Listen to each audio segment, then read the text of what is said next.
여러분 안녕하십니까? YTN 뉴스 플러스 시작하겠습니다.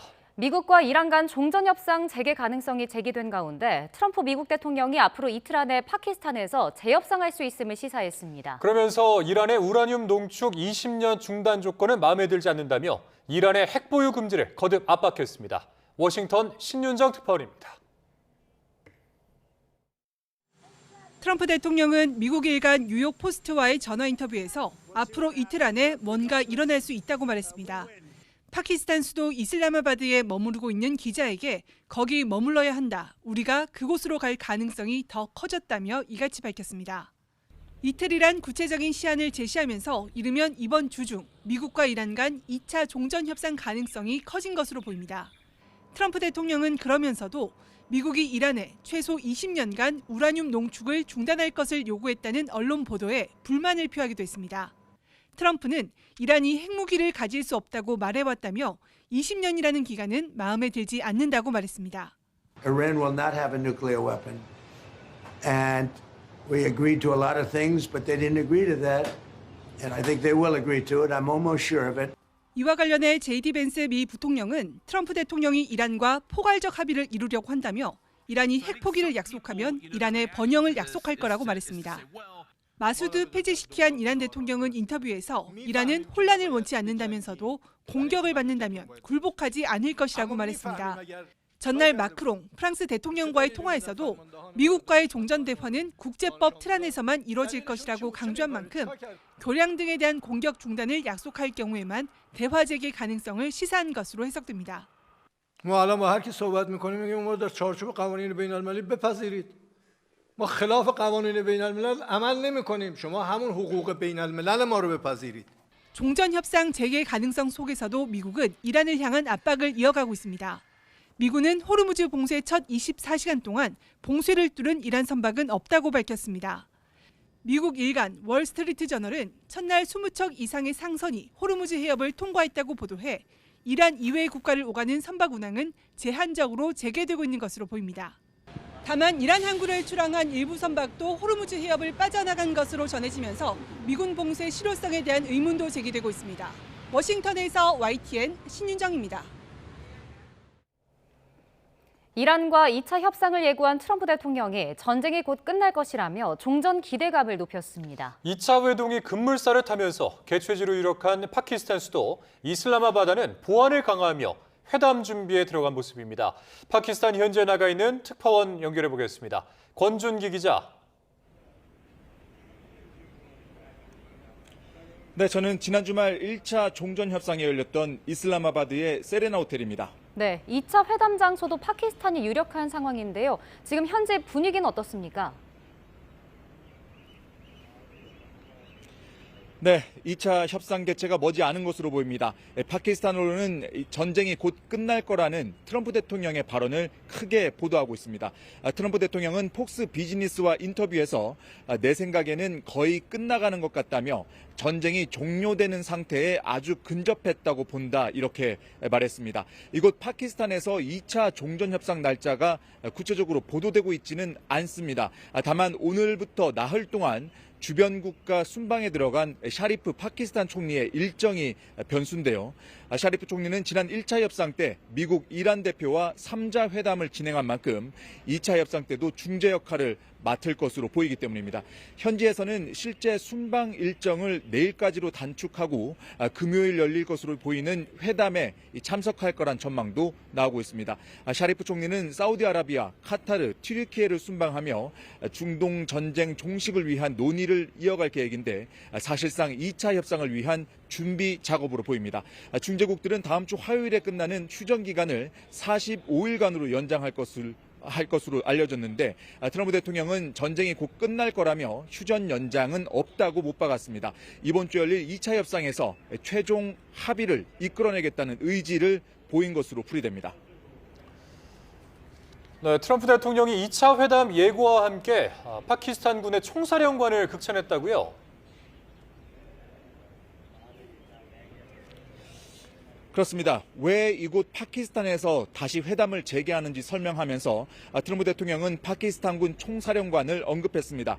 뉴욕 포스트와의 인터뷰에서 파키스탄으로 협상 대표를 다시 보내는 건 아심 무니르 사령관이 이를 아주 잘하고 있기 때문이라고 말했습니다. 그는 환상적이라며 무니르 사령관 때문에 파키스탄으로 갈 가능성이 높다고 강조했습니다. 지난주 첫 협상 때도 파키스탄 총리와 무니르 사령관의 리더십을 평가하며 매우 비범한 인물들이라고 말했습니다. 무니르 사령관은 지난해 인도와 파키스탄 무력 충돌 때 트럼프 대통령과 직접 소통하며 중재안을 받아들인 인물입니다. 샤리프 총리는 지난해 트럼프 대통령을 노벨 평화상 후보로 추천하며 긴밀한 관계를 맺고 있습니다. 네, 지금 권 기자가 있는 곳이 1차 협상장으로 쓰인 호텔인데 2차 협상도 거기서 열릴 가능성이 있는 겁니까? 네, 아직은 알 수 없지만 이곳 호텔로 오는 길에 오늘부터 이 보안이 다시 강화됐다는 안내를 받았습니다. 이 호텔이 대통령궁 등 파키스탄 정보기관과 거리가 가깝고 지난주 회담 개최 경험이 있는 만큼 2차 회담 개최 가능성을 배제할 수 없어 보입니다. 파키스탄의 사실상 영빈관 역할을 하는 이곳 세레나 호텔은 지난주 토요일 회담 개최를 위해 사흘 전부터 준비에 들어간 것으로 알려졌는데요. 보안 유지를 위해 회담 당일에는 호텔 직원도 극소수의 관리 인원을 빼고는 접근하지 못한 것으로 전해졌습니다. 특히 호텔 건물은 2개 동으로 나뉘어 있어 미국과 이란 대표단이 분리된 공간을 사용했을 것으로 추정됩니다. YTN 취재진은 당시 파키스탄 총리가 이란과 미국 대표단과 접견했던 회의실과 벤스 부통령이 기자회견을 했던 연회장 등을 둘러봤는데요. 각 공간이 서로 붙어있지 않고 걸어서 2, 3분 정도 거리에 떨어져 있던 것을 알 수 있었습니다. 2차 회담 개최가 구체화되면서 이곳 이슬라마바드도 본격적인 준비 작업에 곧 들어갈 것으로 보이는데요. 지난 주말 상황을 비춰보면 주변 지역의 봉쇄와 검문 강화 등의 조치가 이루어질 것으로 예상됩니다. 지금까지 지난 주말 1차 종전협상장이었던 이슬라마바드 세레나 호텔에서 YTN 권준기입니다. 미국의 해상 봉쇄가 지속할 경우 이란이 보름 안에 원유 생산을 줄여야 하는 한계 상황에 직면할 것이라는 분석이 나왔습니다. 파이낸셜 타임스는 위성 분석업체의 자료를 인용해 현재 이란 내 원유 저장 탱크의 절반 이상이 이미 채워진 상태라고 보도했습니다. 현재 하루 180만 배럴 수준인 수출길이 완전히 막힌다면 이란이 추가로 비축할 수 있는 여력은 약 16일 생산분에 불과하다는 계산입니다. 네, 중동 상황 정한범 한국국제정치학회 회장, 김대영 국가전략연구원 군사전문위원과 더 자세히 짚어보겠습니다. 어서 오십시오. 안녕하십니까? 안녕하세요. 네, 트럼프 대통령이 이제 이번 전쟁이 거의 끝나가는 것 같다라고 언급을 했습니다. 이제 뭐 이틀 안에 뭔가 일어날 수 있다라는 건데 2차 협상을 앞두고 이 부분을 좀 가능성을 열어둔 걸까요? 그럼요. 이제 휴전이 어쨌든 협상을 위한 휴전이었잖아요. 그러니까 1차 협상이 이제 좀 순조롭지 않아서 약간 뭐 결렬이라는 표현을 썼지만 네. 사실은 결렬이라고 하면 협상 전 과정이 이루어지지 않아야 결렬인 거고 어떻게 보면 1차 만남은 서로의 패를 보여준 그러니까 우리가 뭐 흔히 시쳇말로 간을 본다 이런 표현을 쓰는데 서로의 패를 보여주고 우리가 양보할 수 있는 범위가 어느 정도인지 또 상대방이 어디까지 양보할 수 있을 것인지에 대한 어떤 어림짐작을 하고 그다음에 이제 그 자리에서 만약에 어떤 그 양보안을 내놓는다 그러면 사실 잘하는 협상이 아닌 거죠. 시간이 충분히 있음에도 불구하고 굳이 거기에서 각자 입장에서는 최대한 많은 걸 얻어야 되지 않겠습니까?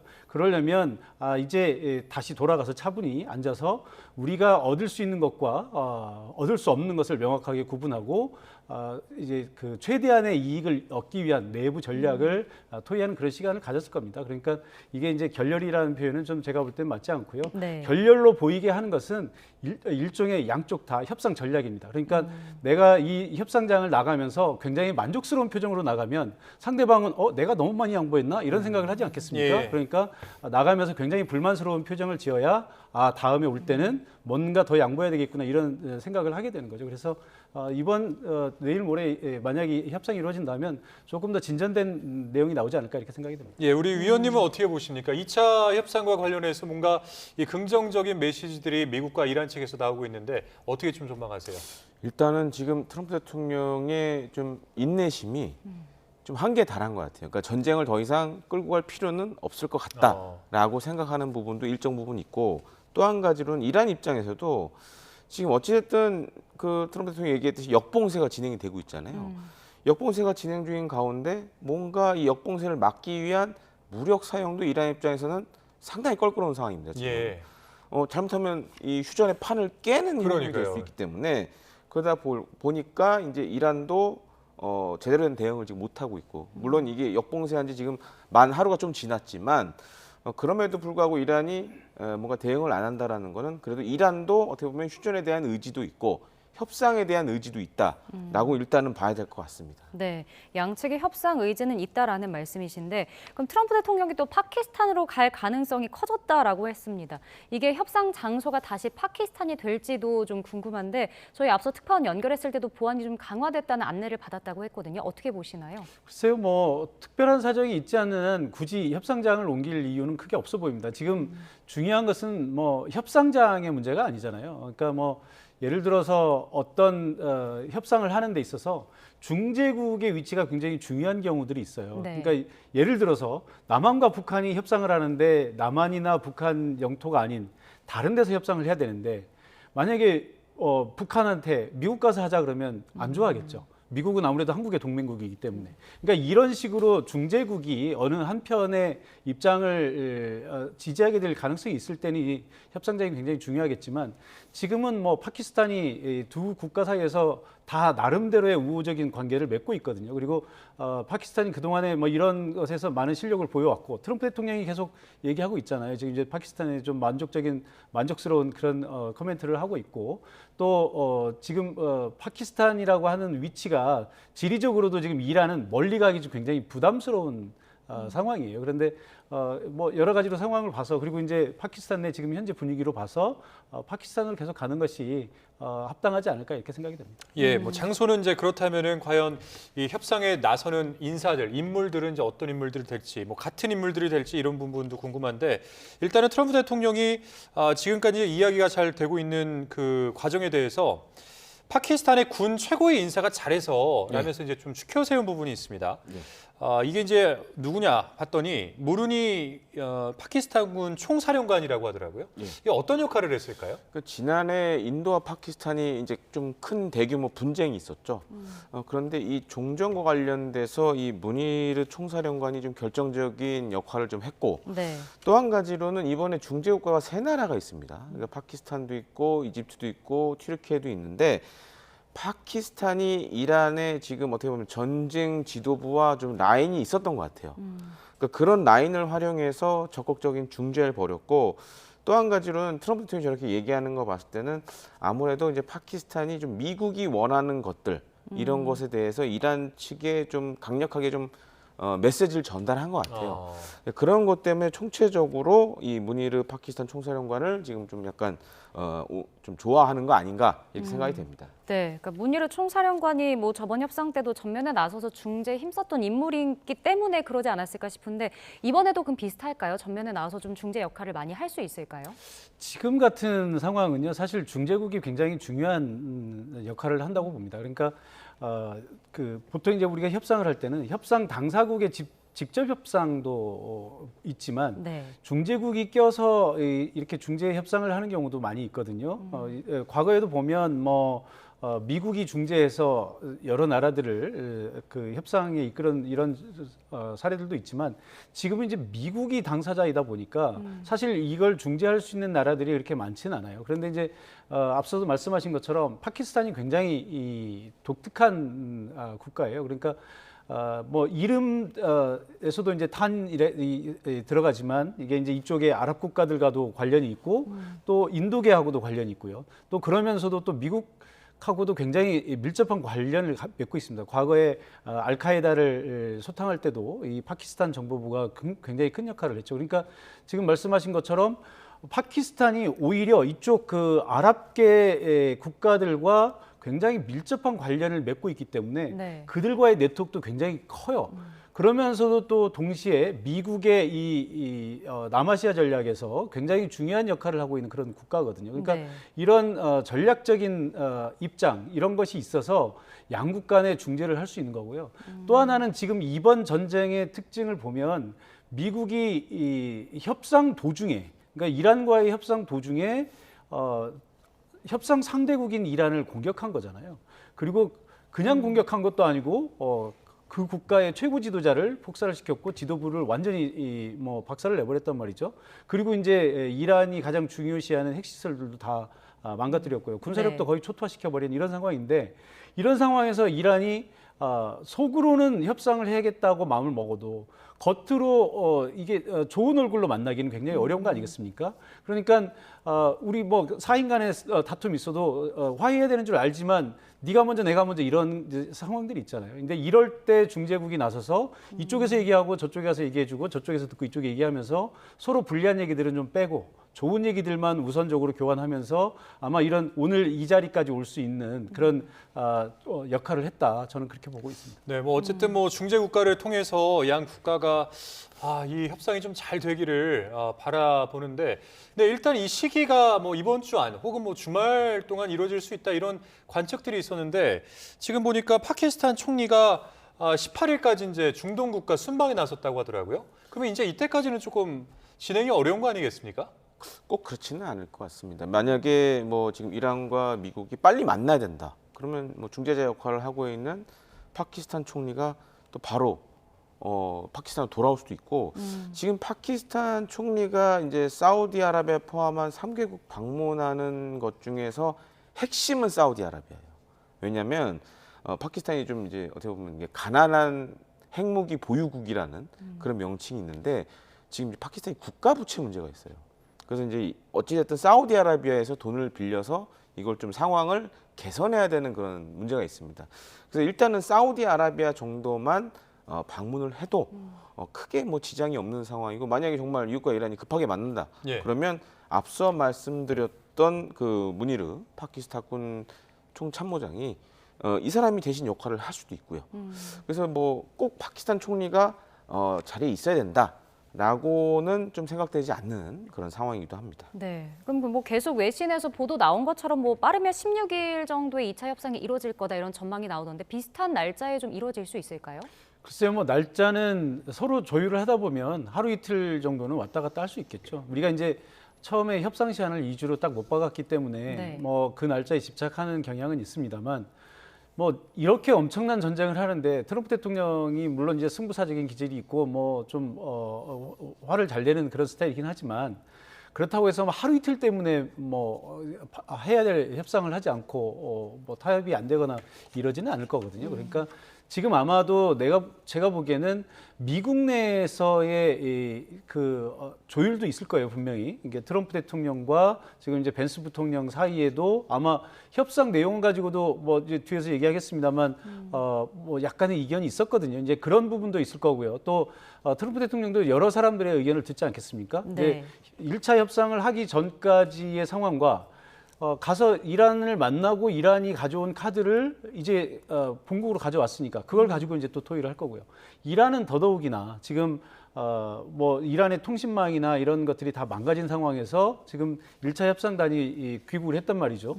그리고 가서 지금 내부에서 다시 또 혁명수비대와 토의도 할 거고요. 네. 또 더 중요한 것은 이제 모즈타파하고도 토의를 할 텐데 모즈타파는 지금도 행방이 묘연하단 말이죠. 틀림없이 지금 이 협상에 참석한 사람들이 가서 모즈타파와 어떤 모종의 접촉이 있을 텐데 그러면 이 지금 이제 이스라엘이 계속 노려보고 있는 상황에서 모즈타파의 신원이 들키지 않으면서 또 협상을 해야 되고 내부 협상을 해야 되고 이런 복잡한 상황이 있기 때문에 우리가 뭐 너무 이틀이라는 그 숫자에 너무 집착할 필요는 없다. 저는 그렇게 보고 있습니다. 예.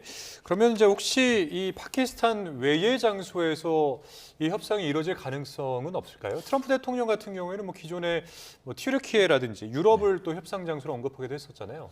저는 오히려 파키스탄 외에 다른 장소로 간다라는 건 좀 가능성이 희박해 보입니다.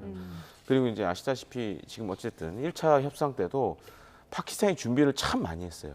미디어 센터도 만들어서 개설했지만 사실은 협상이 너무 단기간에 이제 결렬이 되면서 크게 효과를 못 봤는데 그런 차원에서도 이란이나 미국 입장에서 그리고 이제 중재자 역할을 지금 파키스탄이 어찌됐든 하고 있기 때문에 장소를 옮긴다라는 거는 어떻게 보면 서로 부담입니다. 그런 측면에서는 아마 이제 파키스탄 이슬람마바드에서 계속 협상이 진행되지 않을까 이렇게 생각이 됩니다. 네. 일단 뭐 앞선 회담에서 양측이 좀 이견을 확인을 하기도 했고 며칠의 시간이 있었기 때문에 각국에서 의견을 좀 정리하고 이번에 다시 온다면 결렬이 아니라 확실하게 단판을 지을 가능성도 어느 정도 있다고 보시나요? 저는 그럴 것으로 생각을 합니다. 지금 이제 전체적인 분위기를 먼저 봐야 될 텐데요. 그러니까 트럼프 대통령은 일단 정치 일정상 더 하기는 너무 힘들어요. 그러니까 끝내기는 빨리 끝내야 됩니다. 그러니까 역산을 하면 트럼프 대통령은 지금 시간이 며칠 안 남았어요. 네. 그러면 이제 트럼프 대통령 빨리 끝내야 되는데 트럼프 대통령의 워딩에서 자꾸 저는 오히려 이 초조함이 보인다고 생각을 하거든요. 그러니까 시간이 본인이 정해놓은 시한이 점점 쫓기다 보니까 자꾸 말이 세지는 거예요. 그래서 내가 이 정도 했으면 겁먹고 빨리 접어야지 왜 접지 않느냐. 내가 더 크게 소리를 질러야 되나? 이런 이제 초조함이 자꾸 읽히는 거죠. 그러니까 이제 이란도 거기에 대해서 처음에는 협상에 적극적으로 나서려고 했다가 그 패가 읽히니까 우리는 뭐 계속 가도 괜찮아. 뭐 전쟁 계속 해도 괜찮아. 이렇게 얘기를 하는 거죠. 그런데 사실 이란도 계속 갈 수 없어요. 지금 상황이 지금 국가 전체가 지금 초토화되고 있는데 여기서 전쟁을 더하게 되면 다시 또 지금보다 더 10년 전으로 다시 돌아갈 거 아니겠습니까? 네. 이란도 빨리 끝내야 됩니다.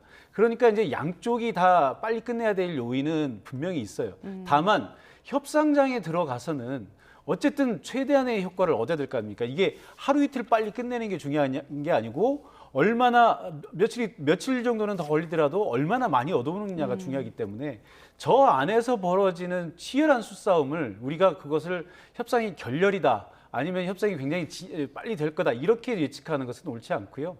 틀림없이 양측이 이번에는 지난번에 1차 협상에서 받은 카드들이 있기 때문에 상당히 받을 것과 받을 수 없는 것들에 대한 분류가 돼 있을 겁니다. 그래서 거기에 대해 굉장히 접근을 시키고 그러면서 다시 또 내가 어디까지 얻을 수 있는지를 보고 전체적인 판은 협상으로 끌고 가되 내가 여기서 시간이 좀 더 있으니까 조금 더 목리를 부려서 조금 더 얻을 수 있는 게 무엇인가. 아마 저는 그렇게 갈 거라고 보기 때문에 이번에 다 타결되지는 않을 거다. 다만 분위기는 굉장히 타결되는 분위기로 갔는데 막판에 뭐가 좀 안 됐다. 이런 분위기로 가지 않을까 저는 그렇게 예상을 해봅니다. 예.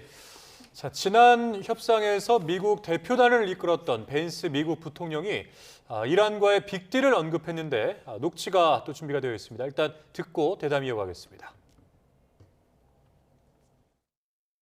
Right now, the ceasefire is holding.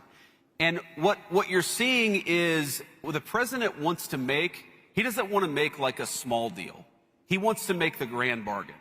He said, if you guys commit to not having a nuclear weapon, we are going to make Iran thrive. We're going to make it economically prosperous. And we're going to invite the Iranian people into the world economy in a way they haven't been in my entire life. 네, 벤스 부통령의 발언들을 듣고 왔는데 일단은 이런 겁니다. 미국은 작은 합의를 원하지 않는다. 그랜드 바겐, 그러니까 포괄적인 합의를 원한다 이렇게 이제 밝힌 거예요. 그러니까 어떤 의미일까요, 이게? 트럼프 대통령 특유의 방식인 것 같아요. 사실은 이제 과거의 중동 평화 관련된 회담들을 보면 주로 이제 미 국무부 위주로 많이 해왔습니다. 그런데 트럼프 1기 행정부 때도 그렇고 2기 행정부 때도 마찬가지지만 지금 보면 트럼프 측근 인사들 위주로 회담도 하고 여러 가지를 진행하고 있어요. 그리고 또 한 가지로 이제 벤스 부통령도 방금 얘기했지만 이란 국민들을 그러니까 어떻게 보면 세계 경제의 일원으로 받아들이겠다. 이거 어디서 많이 들어본 것 같지 않으세요? 저는 이거 들으면서 그렇죠? 네, 미국 정상회담 때 이제 이런 비슷한 얘기를 트럼프 대통령도 했는데 속내는 이런 것 같아요. 핵만 포기하고 그 다음에 이제 세계 경제 체제에 들어오고 또 한 가지로는 물론 이제 겉으로는 얘기 안 하고 있지만 이란의 일종의 석유 결제와 관련된 것도 달러를 사용해라. 그러니까 그런 방식으로 이란의 경제를 다시 부흥해보는 게 어떻겠냐.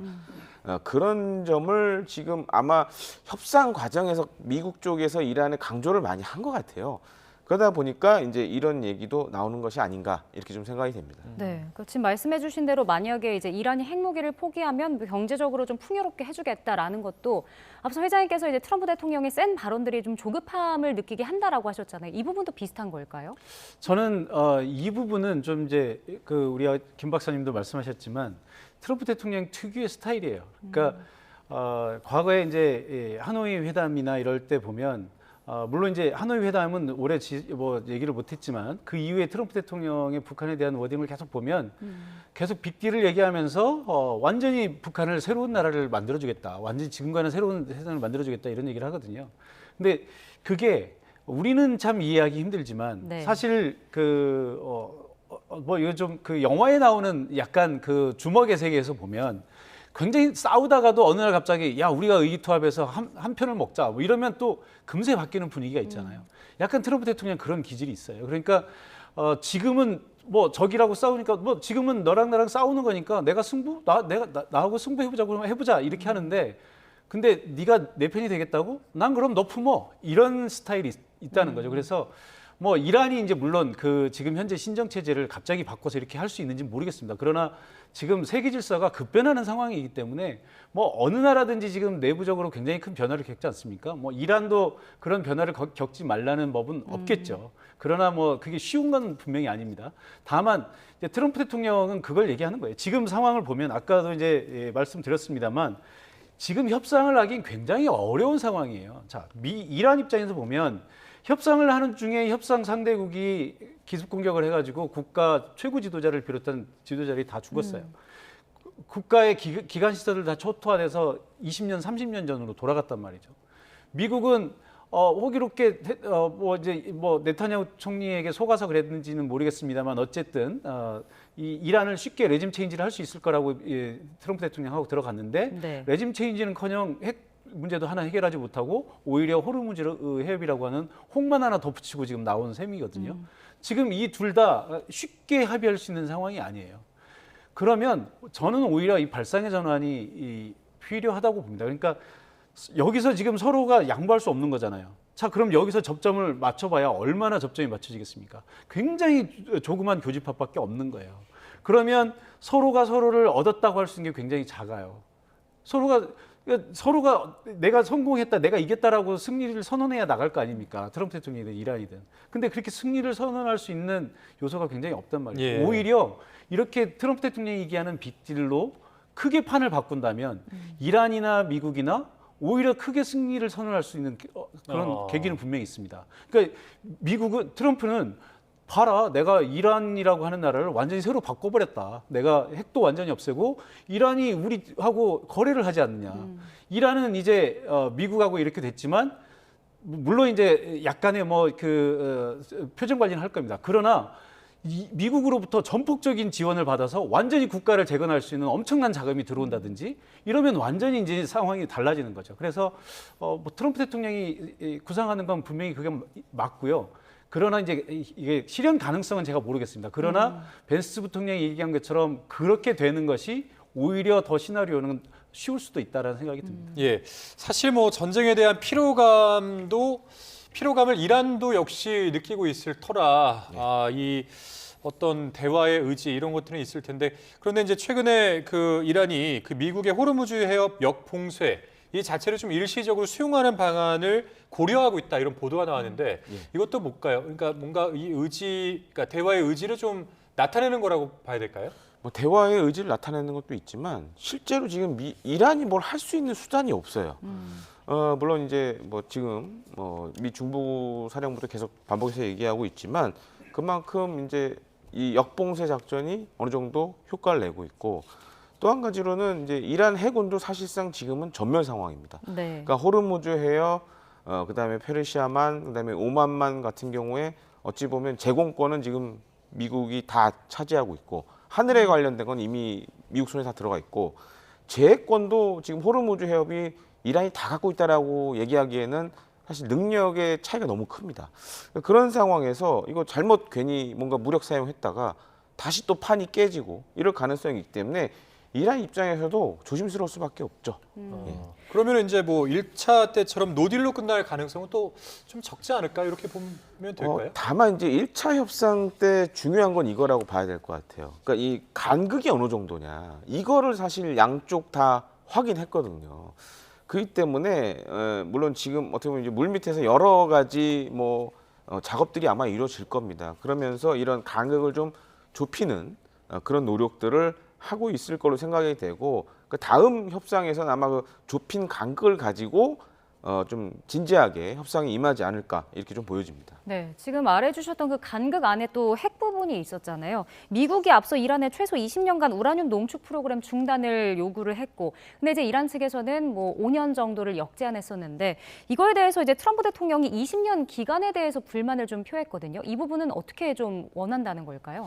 제가 어제 그런 말씀을 드렸었어요. 그 질문을 받고 저는 오히려 20년과 5년이 차이가 크다가 아니라 미국이 20년을 들고 나왔다고? 그 이란이 5년을 얘기했다라고 하는 것은 이건 협상 가능성이 굉장히 높아지는 것 같다라는 제가 그런 얘기를 했거든요. 네. 그러니까 무슨 얘기냐면 트럼프 대통령이 오바마 대통령이 합의한 JCPOA를 파기했단 말이에요. 그러면서 뭐라 그랬냐면 시한을 정해서 핵 농축을 안 하고 이런 것들은 결국은 시간을 벌어줘서 최종적으로는 핵 무기를 개발하게 만드는 것이다라는 얘기를 했어요. 그러니까 영구히 완전한 그 폐기 이것만이 이 트럼프 대통령이 얘기하는 것이었는데 지금 어쨌든 협상단이 와가지고 20년이라는 얘기를 했다는 거잖아요. 근데 지금 들어보니까 이건 어쩌면 트럼프 대통령의 생각이 아니라 아마 트럼프 대통령이 벤스 대통령한테 너 정권을 가지고 와서 얘기해봐라. 네가 한번 협상할 수 있는데 해봐라. 다만 이건 협상은 꼭 해야 된다.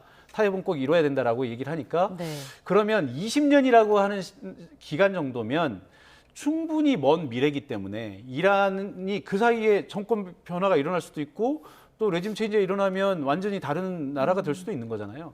그럼 최소 20년만 이렇게 시간을 벌면 거의 영구 폐기하는 것과 같은 효과가 있지 않을까라고 하는 그런 판단을 미국이 협상단이 하지 않았을까 싶어요.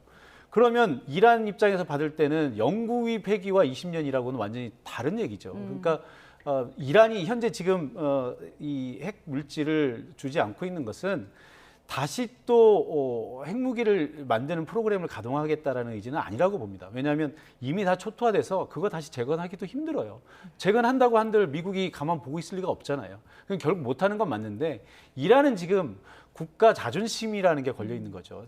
아까도 말씀드렸습니다만 국가 원수까지 다 죽은 이런 상황에서 이것마저 미국한테 다 순순히 내놓으면 이게 무슨 나라가 이런 자존심이 다 떨어질 거 아닙니까? 그러니까 지금 그 문제 때문에 고민하고 있는데 만약에 이런 숫자의 협상이 되고 있다면 뭐 저 안에서 절충할 수도 있는 거고 그래서 저는 이미 이 20년이라는 숫자가 나왔다는 것에 대해서 협상 가능성이 굉장히 높아졌다 저는 그렇게 판단합니다. 예, 그러니까 뭐 구체적인 이제 숫자들이 양쪽에서 언급이 되고 있는 만큼 이번에 협상이 이루어진다면 좀 타결 가능성이 높다 이런 취지로 말씀을 해주셨는데 일단은 우리 위원님께서는 어떻게 바라보고 계신지가 좀 궁금합니다. 그러니까 양측의 간극이 좀 멀었던 두 가지의 핵심 포인트는 핵 협상과 호르무즈 해협이란 말이죠.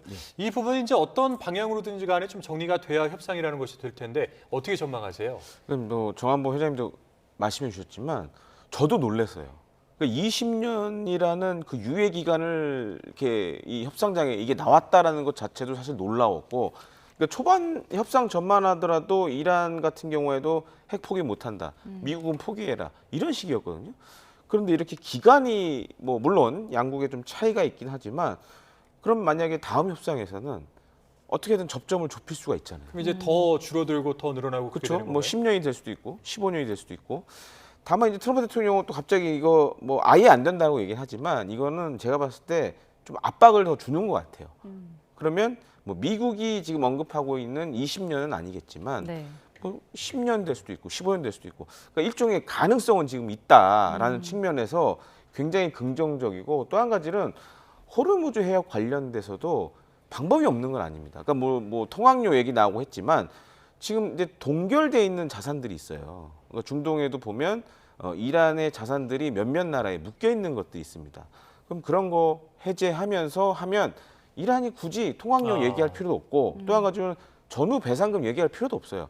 왜냐하면 지금 묶여 있는 자산들도 이 돈을 쓰는데 여러 가지 제약이 있습니다. 그러니까 예를 들어 이란 국민의 뭐 생필품 목적이어야지만 돈을 뺄 수 있고, 다만 그런 것들 다 해제해 버리면 이란 입장에서도 충분히 받아들일 수 있는 카드가 될 수 있죠. 그러니까 양측 다 이번에는 조금 더 타결할 수 있는 가능성이 높아졌다라는 게 두 분의 말씀이신데, 일단 21일에 2주 휴전이 끝납니다. 그럼 트럼프 대통령이 휴전 연장은 고려하지 않는다라면서 좀 자신감을 내비친 것 같은데, 또 외신 보도들을 보면 휴전 연장도 논의 중이다라는 보도가 나오거든요. 어떻게 보고 계신가요?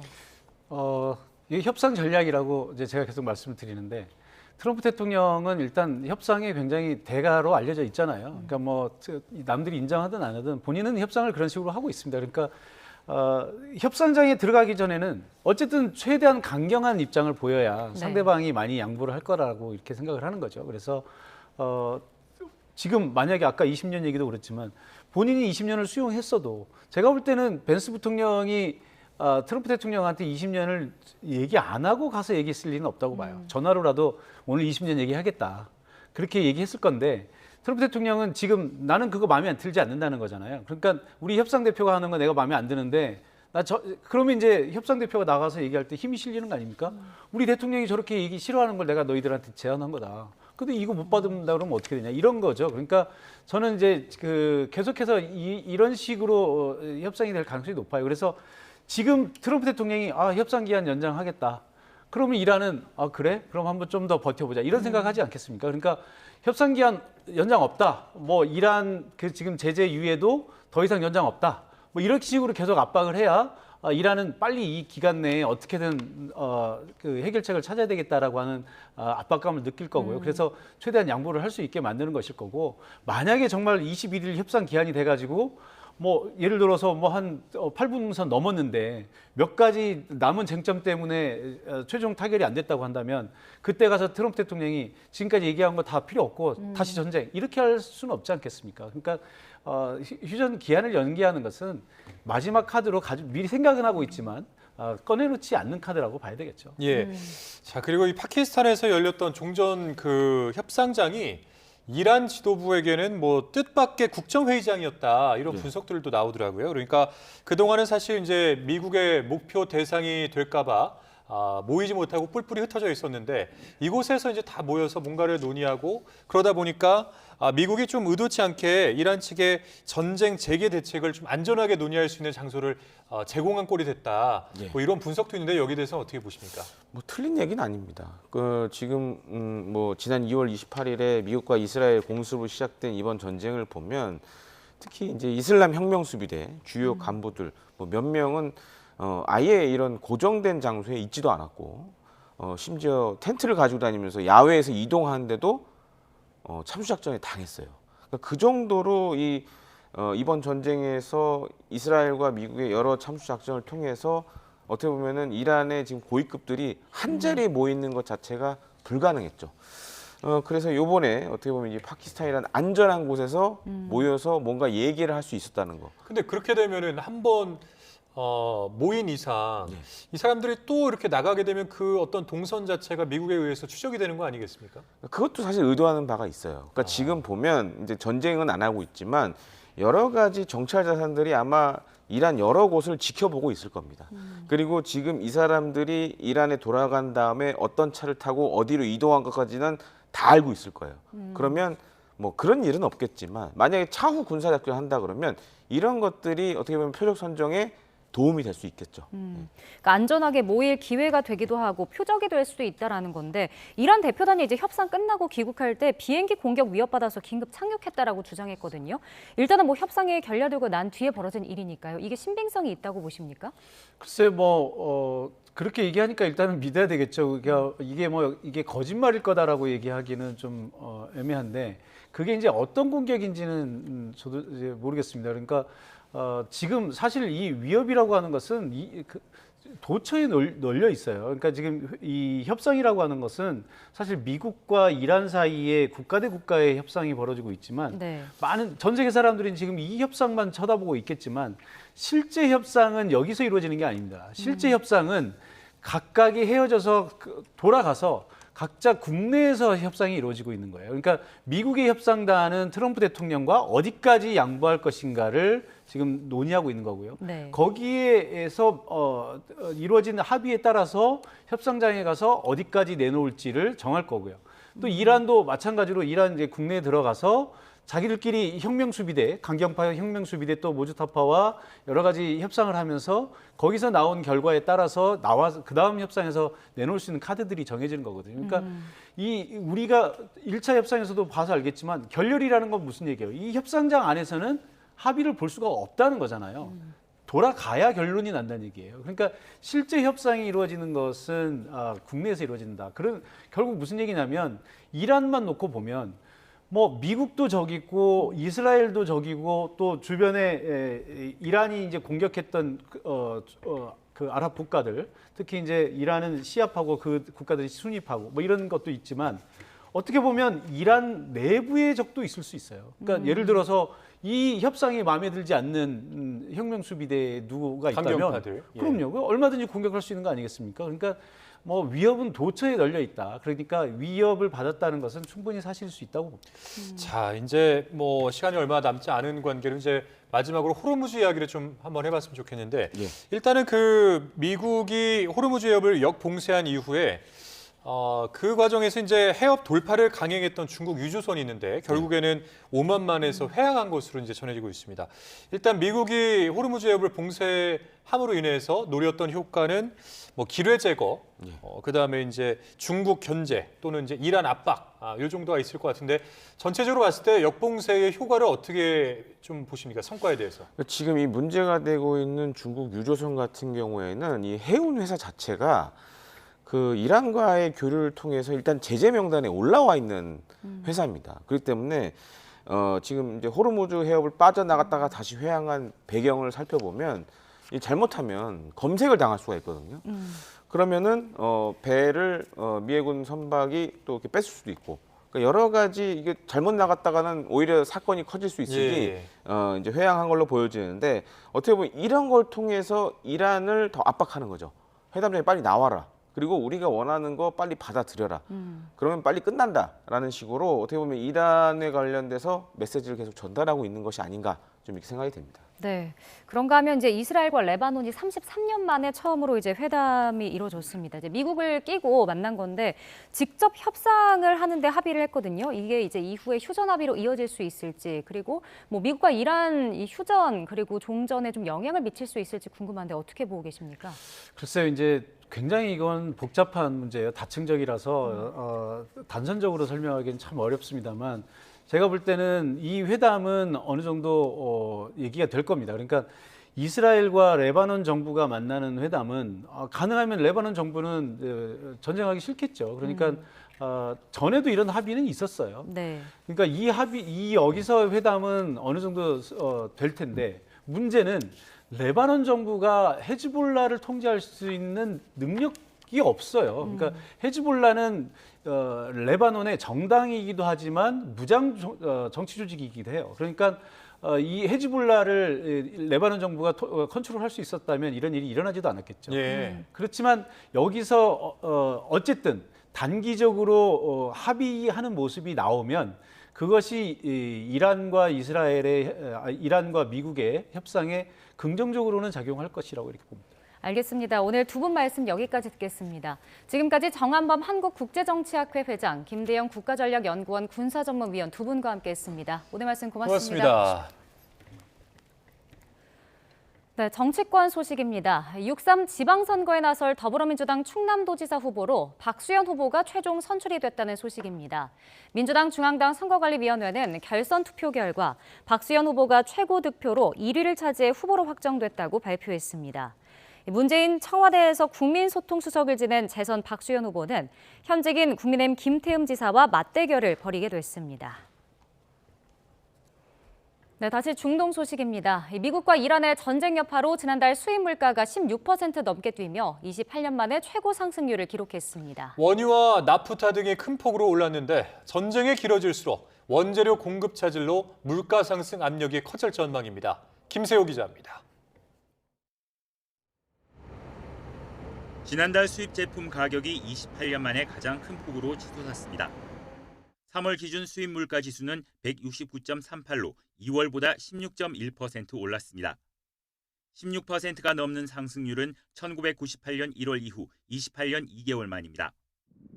오름세는 지난해 7월 이후 9개월째입니다. 원유와 나프타, 제트유 등이 수입 물가 상승을 주도했는데 특히 원유 상승률은 1985년 이후 최고치입니다. 한국은행은 3월 유가와 환율에 따라 광산품과 석탄, 석유 제품을 중심으로 수입 물가가 크게 상승했다고 밝혔습니다. 실제로 두바이 유가는 2월 68.4달러에서 3월 128.52달러로 87.9% 뛰었습니다. 원달러 환율 역시 한 달 사이 1,449.32원에서 1,486.64원으로 2.6% 올랐습니다. 한국은행은 또 미국과 이란 협상의 불확실성이 매우 크고 당분간 원자재 공급 차질이 해소되기 어려운 만큼 이번 달 수입 물가의 향방은 예상하기 힘들다고 말했습니다. 이와 앞으로 소비자 물가 영향은 추후 전쟁 양상과 정부의 물가 안정 대책 효과 등에 따라 달라질 수 있다고 설명했습니다. 그러면서 만약 전쟁이 장기화하면 고유가와 원재료 공급 차질이 경제 전반으로 확산해 소비자 물가 상승 압력이 더 커질 수 있다고 덧붙였습니다. 3월 수출 물가 지수는 전달보다 16.3% 높은 173.86으로 집계돼 역시 28년 2개월 만에 최고 상승률을 보였습니다. YTN 김세호입니다. 중동 전쟁으로 인한 에너지 수급 위기가 계속되는 가운데 강훈식 대통령 비서실장이 올해 연말까지 호르무즈 해협을 거치지 않는 원유 2억 7,300만 배럴을 중동 4개 나라에서 도입하기로 했다고 밝혔습니다. 강 실장은 이재명 대통령의 전략경제협력 특사 자격으로 중동과 중앙아시아를 방문한 뒤 오늘 청와대에서 성과를 발표하며 이같이 말했습니다. 나프타 또한 연말까지 최대 210만 톤을 추가로 확보했다며 원유는 별도 비상 조치 없이 3달 이상 쓸 수 있는 분량이고 나프타는 한 달치 수입량에 해당한다고 설명했습니다. 이란 전쟁으로 호르무즈 해협 봉쇄가 장기화하면서 우리 산업 공급망도 큰 타격을 받고 있습니다. 원유 등 에너지 가격 상승에 더해서 물류비까지 원자재 가격을 끌어올리면서 영세 공업사들의 시름이 깊어지고 있습니다. 순효정 기자입니다. 서울 물레동의 한 공업사. 알루미늄을 가공해 판매하고 있는데 최근 발주 물량이 크게 줄었습니다. 이란 전쟁 이후 알루미늄 가격이 한 달 만에 20% 급등하자 주문 수요도 덩달아 움츠러든 겁니다. 거의 해외에서 이제 직수입하다 보니까 어차피 배를 타고 오려면 기름값 들고 그다음에 전쟁에 의해서 유럽 일단 중동에서 여기 알루미늄 하는 게 그쪽에 좀 있다고 합니다. 한 20% 정도 올라가고 그리고 이게 끝이 아니고 계속 올라간다는 게 문제가 되는 거죠. 전쟁 여파로 중동 지역 생산시설이 공습을 받고 해상 운송까지 차질을 빚으면서 국제 알루미늄 가격은 2자릿수 상승률을 기록했습니다. 2022년 3월 이후 가장 높은 수준입니다. 호르무즈 해협 봉쇄로 물류비도 치솟으면서 원자재 가격을 자극하고 있습니다. 지난달 원거리 항로의 해상 수출 운임은 일제히 상승했는데 특히 중동행 운임이 43% 급등했습니다. 미국 서부와 유럽 연합으로 향하는 운임 역시 각각 24%, 6% 뛰어 올랐습니다. 해상 수입 운송비도 미국 서부 24%, 중동이 18% 상승했습니다. 전쟁 전 계약 물량이 일부 포함된 지난달과 달리 이번 달에는 전쟁 여파가 본격 반영되며 물류비 상승폭이 더 커질 거란 전망이 나오고 있습니다. 결국 원거리 수출입 비중이 큰 우리 산업의 경쟁력이 타격을 받을 수밖에 없습니다. 4월 때 나오면은 훨씬 더 오를 거예요. 원유 수급이 특히 공급망이 원활하게 되기까지는 상당한 시일이 필요하기 때문에 설령 종전이 된다 하더라도 운임료 하락은 좀 천천히 이뤄질 가능성이 높다. 정부는 1,300억 원 규모의 수출 바우처를 지급해 급격한 물류비 상승으로 고통받는 중소기업을 지원할 방침입니다. YTN 손효정입니다. 미국과 이란이 협상을 재개할 수 있다는 기대감에 코스피가 6,000선에 안착했습니다. 코스피는 오늘 2.07% 오른 6,090일의 거래를 마감했습니다. 1.67% 오른 1,140.62로 시작한 코스닥은 상승폭을 키워 2.72% 상승한 1,152의 장을 마쳤습니다. 원달러 환율은 오늘 오후 3시 반 기준 어제 같은 시간과 비교할 때 7원 내린 1,474.2원으로 거래됐습니다. 조현 외교부 장관이 호르무즈 해협에 발이 묶인 우리 선박 관련 정보를 이란뿐 아니라 미국과 걸프 국가들에도 공유했다고 밝혔습니다. 이재명 대통령의 이스라엘 관련 SNS 메시지로 격론도 벌어졌습니다. 박정현 기자입니다. 국회 외통위에 나온 조현 외교부 장관은 호르무즈 해협에 고립된 우리 선박 26척에 대한 정보를 이란은 물론 미국과 인근 걸프국에도 전달했다고 확인했습니다. 전쟁 장기화 우려 속 선원과 선박 안전을 위해 전방위적 접촉을 시작했다는 설명입니다.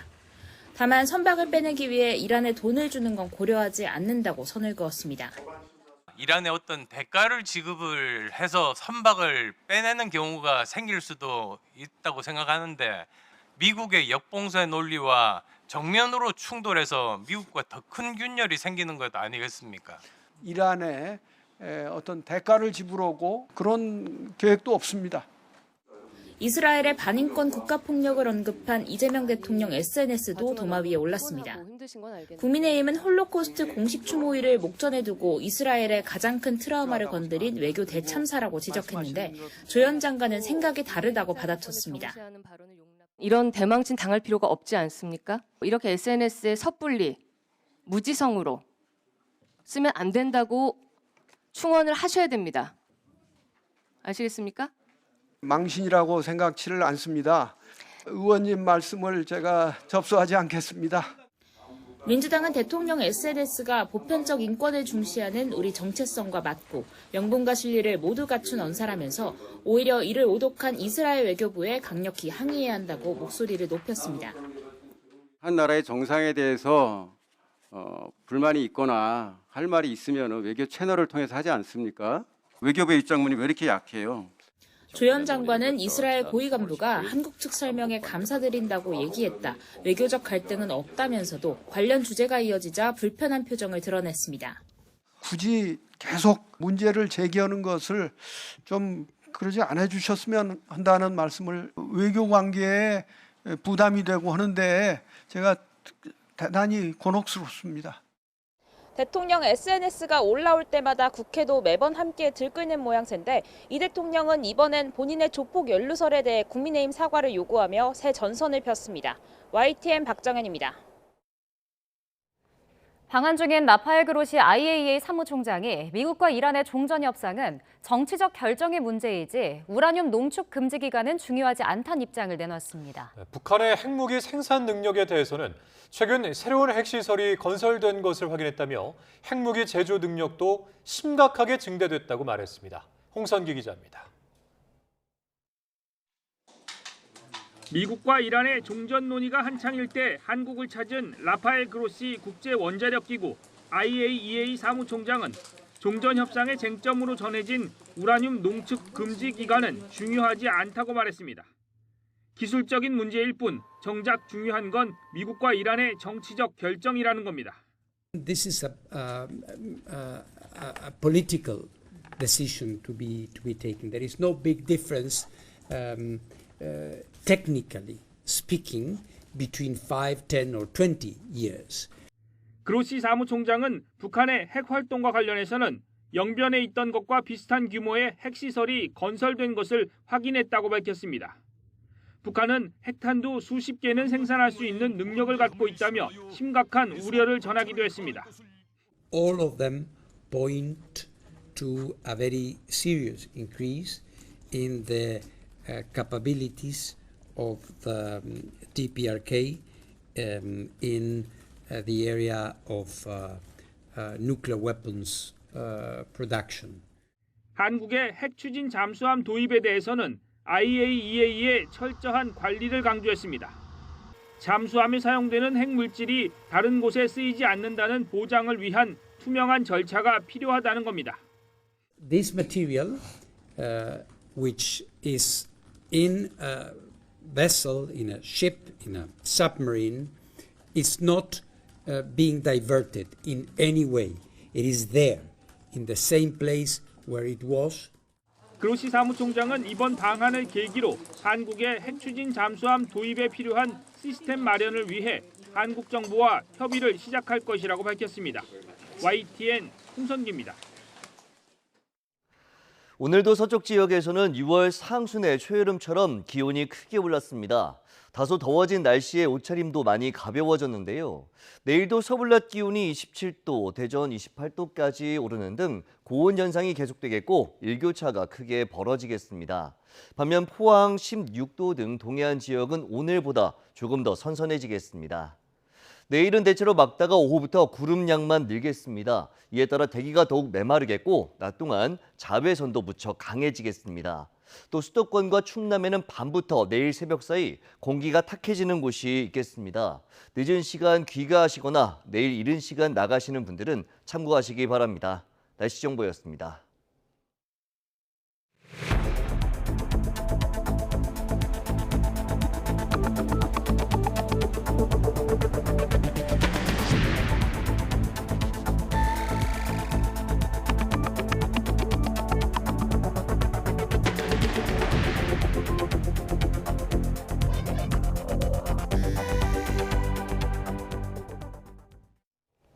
미국과 이란 간 종전 협상 재개 가능성이 제기된 가운데 트럼프 대통령이 앞으로 이틀 안에 파키스탄에서 재협상할 수 있음을 시사했습니다. 그러면서 이란의 우라늄 농축 20년 중단 조건은 마음에 들지 않는다며 이란의 핵보유 금지를 거듭 압박했습니다. 워싱턴에서 신윤정 특파원입니다.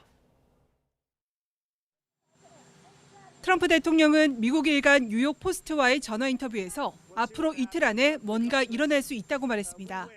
파키스탄 수도 이슬라마바드에 머무르고 있는 기자에게 거기 머물러야 한다. 우리가 그곳으로 갈 가능성이 더 커졌다며 이같이 밝혔습니다. 이틀이란 구체적인 시한을 제시하면서 이르면 이번 주 중 미국과 이란 간 2차 종전 협상 가능성이 커진 것으로 보입니다. 트럼프 대통령은 그러면서도 미국이 이란에 최소 20년간 우라늄 농축을 중단할 것을 요구했다는 언론 보도에 불만을 표하기도 했습니다. 트럼프는 이란이 핵무기를 가질 수 없다고 말해왔다며 20년이라는 기간은 마음에 들지 않는다고 말했습니다. Iran will not have a nuclear weapon. And we agreed to a lot of things, but they didn't agree to that.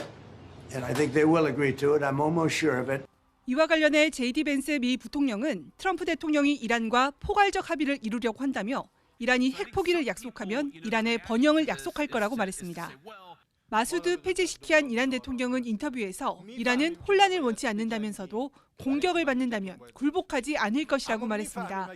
전날 마크롱 프랑스 대통령과의 통화에서도 미국과의 종전 대화는 국제법 틀 안에서만 이뤄질 것이라고 강조한 만큼 교량 등에 대한 공격 중단을 약속할 경우에만 대화 재개 가능성을 시사한 것으로 해석됩니다. ما الان با هر کی صحبت می‌کنیم میگیم ما در چارچوب قوانین بین‌المللی بپذیرید. ما خلاف قوانین بین‌الملل عمل نمی‌کنیم. شما همون حقوق بین‌الملل ما رو بپذیرید. 종전 협상 재개 가능성 속에서도 미국은 이란을 향한 압박을 이어가고 있습니다. 미군은 호르무즈 봉쇄 첫 24시간 동안 봉쇄를 뚫은 이란 선박은 없다고 밝혔습니다. 미국 일간 월스트리트 저널은 첫날 20척 이상의 상선이 호르무즈 해협을 통과했다고 보도해 이란 이외의 국가를 오가는 선박 운항은 제한적으로 재개되고 있는 것으로 보입니다. 다만 이란 항구를 출항한 일부 선박도 호르무즈 해협을 빠져나간 것으로 전해지면서 미군 봉쇄 실효성에 대한 의문도 제기되고 있습니다. 워싱턴에서 YTN 신윤정입니다. 트럼프 대통령이 시사한 것처럼 2차 종전 협상은 이번 주에 개최될 가능성이 커졌습니다. 협상을 이끌고 있는 미국 벤스 부통령은 이란이 핵무기 포기만 약속하면 경제 번영을 도울 것이라고 강조했습니다. 김선중 기자입니다. 벤스 미국 부통령은 이란과의 협상 상황은 매우 긍정적이라고 자신했습니다. 여전히 하룻밤 사이에 해결할 수 없는 불신이 있긴 하지만 이란도 합의를 원하고 있다고 소개했습니다. 트럼프 대통령은 봉합 수준이 아닌 이른바 포괄적 합의를 원한다며 이란이 핵무기만 포기한다면 경제 번영을 적극 도울 것이라고 강조했습니다. He said, if you guys commit to not having a nuclear weapon, we are going to make Iran thrive. We're going to make it economically prosperous. 미국이 대폭 양보한 만큼 이제는 이란의 공이 넘어갔다고 말했지만 미국 입장도 급한 건 마찬가지입니다. 당장 우파 행사장에서조차 야유가 터져나올 정도로 전쟁에 대한 피로감은 갈수록 커지고 있습니다. The president, excuse me, sir. Right now, you see more humanitarian aid coming into Gaza than it has any time in the past 5 years. 이란 역시 협상에 적극적입니다.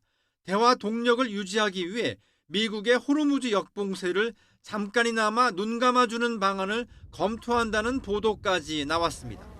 전문가들은 이란이 단 며칠이라도 해상 운송을 멈춘다면 후속 협상 가능성은 한층 커질 것이라고 전망했습니다. 이에 따라 강경한 입장의 이란 군부가 미국의 봉쇄에 대해 침묵할지 여부가 2차 협상 개최의 관건이 될 것으로 보입니다. YTN 김선중입니다. 네, 미국과 이란의 종전회담을 중재 중인 셰바즈 샤리프 파키스탄 총리가 올해부터 사우디아라비아 등 3개국 순방길에 오릅니다. 파키스탄 총리실은 샤리프 총리가 오는 18일까지 사우디와 카타르, 튀르키예를 공식 방문한다고 밝혔습니다. 중재 핵심 인사인 샤리프 총리의 부재로 당초 이번 주 후반으로 점쳐졌던 미국과 이란의 2차 종전 협상은 다음 주 초로 밀릴 가능성이 커졌습니다. 호르무즈 해협 봉쇄 작전을 펼치고 있는 미군이 중동에만 해군 전력의 41%를 모으고 있다는 분석이 나왔습니다. 항공모함 전단 1개가 추가로 출발해 항모 전단 3개가 배치될 전망입니다. 중동 현재 나가 있는 특파원 연결해 보겠습니다. 이준엽 기자. 네, 저는 지금 호르무즈 해협 근처에 있는 오만 무스카트에 나와 있습니다. 네, 미군의 봉쇄 상황부터 자세히 전해주시죠. 네, 미군 기관지인 성조지는 현재 함정 6척이 추가로 중동 지역을 향하고 있다고 전했습니다. 현재 투입된 함정만 최소 21척이라며 6척을 더해 27척이 되면 전체 미 해군 전력의 41%에 해당한다고 설명했습니다. 또 이미 16,500명 이상의 해군과 해병대 병력이 활동하고 있다고 덧붙였습니다.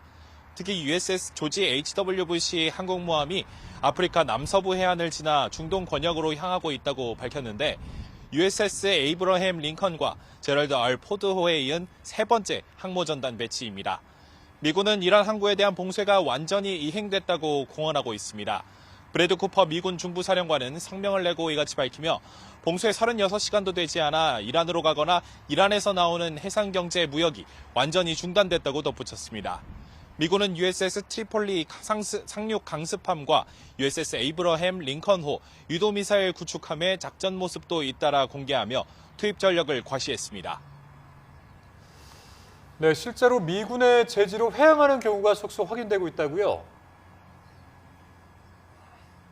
네, 미군은 6척의 상선이 미군의 지시에 따라 오만 만에 이란 항구로 되돌아갔다고 설명했는데요. 월스트리트 저널도 역봉쇄 이후 미군이 선박 8척을 강제 정지시키고 회항시켰다고 보도했습니다.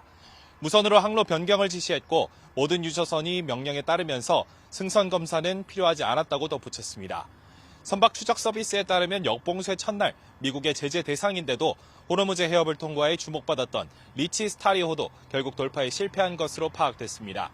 리치 스타리오는 오만만에서 선수를 돌려 현재 이란 캐시움섬 인근으로 되돌아간 상황입니다. 앞서 해당 선박의 행선지가 이란이 아니어서 봉쇄에 걸리지 않았다는 분석도 있었는데 결국 봉쇄망을 뚫지 못한 겁니다. 네, 그런데 미군이 나서면서 오히려 일부 통항량이 회복되는 흐름도 감지된다고요? 네, YTN이 확보한 오늘 호르무즈 해협의 영상을 보시겠습니다. 해협 서쪽 방면에서 촬영된 모습인데요. 희미하게 대형 선박들이 여러 척 보입니다. 현지 취재원에 따르면 봉쇄 첫날인 어제는 한 척밖에 보이지 않았던 반면 오늘은 5척이 보여 늘어났다고 하는데요.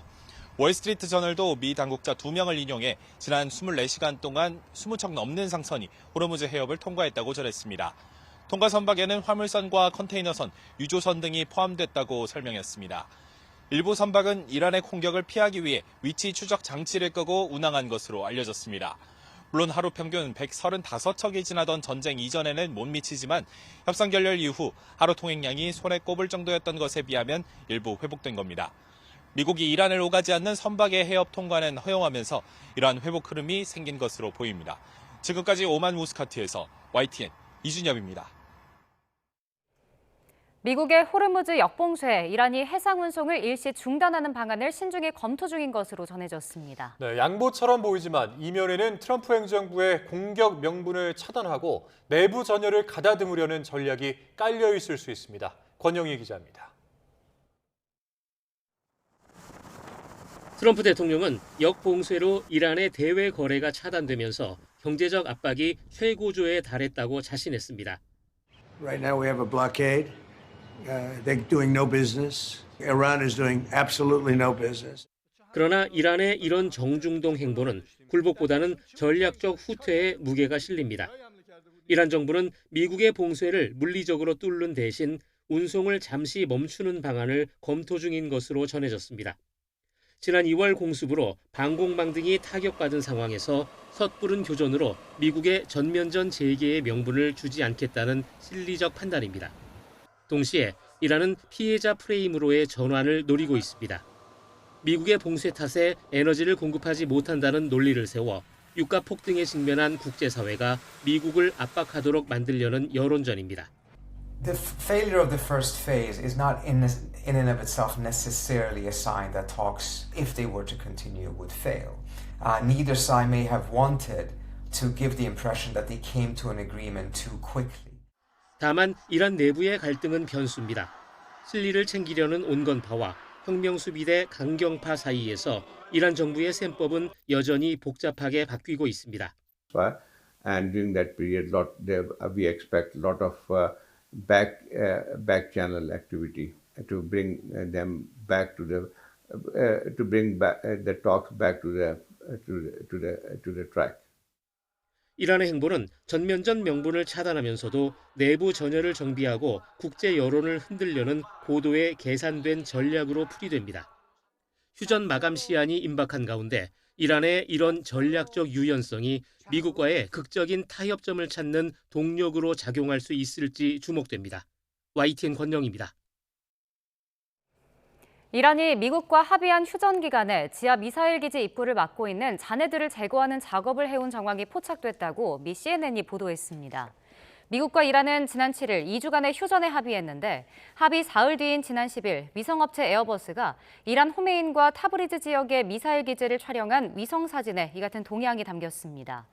CNN이 위성 사진을 분석한 결과 갱도 입구를 막은 잔해들 위에 전면 트랙터가 놓여 있고 그 옆에 덤프 트럭들이 줄을 서 있는 것으로 나타났습니다. 이란이 최근 중동 내 미군 기지를 공격할 때 중국 업체로부터 도입한 고해상도 감시 위성을 활용했다고 파이낸셜 타임스가 보도했습니다. 이 신문은 위성 좌표 목록과 궤도를 분석한 결과 중국 업체가 제작한 감시 위성 TEE-01B가 지난달 이란 공습 전후로 사우디아라비아 미 공군 기지를 집중 촬영한 정황이 포착됐다고 전했습니다. 해당 위성은 지상의 50cm 크기 물체까지 식별할 수 있는 고해상도 기능을 갖췄는데 이란 혁명수비대가 이 위성을 통해 타격 목표를 사전에 확인하고 또 공습 후 피해 실태까지 점검하는 등 군사적 목적으로 활용한 것으로 분석됩니다. 이란 전쟁으로 촉발된 트럼프 미국 대통령과 레오 14세 교황의 갈등이 트럼프 대통령과 멜로니 이탈리아 총리의 갈등으로 번졌습니다. 미국의 호르무즈 해협 역봉쇄에 불참을 선언한 유럽 국가들은 조속한 개방을 촉구하고 나섰습니다. 런던 조수현 특파원입니다. 트럼프 대통령이 중동 전쟁에 반대하는 교황을 비판하자 멜로니 이탈리아 총리가 용납할 수 없다며 날을 세웠습니다. 교황이 평화를 촉구하고 전쟁을 규탄하는 것은 옳고 정상적인 일이라고 옹호했습니다. Le dichiarazioni in particolare sul pontefice fossero inaccettabili. Esprimo la mia solidarietà a Papa Leone. Le dico di più. 그러자 트럼프 대통령은 이탈리아 언론 인터뷰에서 받아들일 수 없는 것은 멜로니라고 맞받아쳤습니다. 트럼프 대통령은 멜로니 총리가 이란이 핵무기를 가지는 것을 신경 쓰지 않고 핵무기를 제거하려는 미국을 돕고 싶어 하지 않는다고 비판했습니다. 멜로니 총리는 트럼프 대통령과 가장 가까운 유럽 지도자로 꼽혔지만 미국 이스라엘의 이란 공습을 비판하는 등 이번 전쟁 국면에 균열이 감지되고 있습니다. Però quando si è amici e quando si ha degli alleati, particolarmente se sono strategici, bisogna anche avere il coraggio di dire quando non si è d'accordo, che è quello che io faccio. 미국의 호르무즈 해협 역봉쇄로 긴장이 고조되는 가운데 유럽 국가들은 더 적극적으로 목소리를 내기 시작했습니다. 미국의 역봉쇄에 불참을 선언한 영국과 스페인에 이어 프랑스와 이탈리아도 조속한 재개방을 촉구했습니다. Que la circulation des navires dans les eaux internationales est un bien commun de l'humanité qui doit être respecté partout et en toutes circonstances. Il est donc urgent que ce blocus puisse être levé. 호르무즈 해협 항행의 자유를 위해 영국과 프랑스가 준비 중인 국제회의는 오는 금요일에 열릴 예정입니다. 스타머 영국 총리와 마크롱 프랑스 대통령이 공동 주최하는 화상회의 형식으로 최대 40여 개국이 참여할 가능성이 있습니다. 마크롱 대통령은 동시에 트럼프 대통령과 폐쇄시키한 이란 대통령에게 협상을 신속히 재개할 것을 촉구하며 중재를 시도하고 있습니다. 런던에서 YTN 조수연입니다.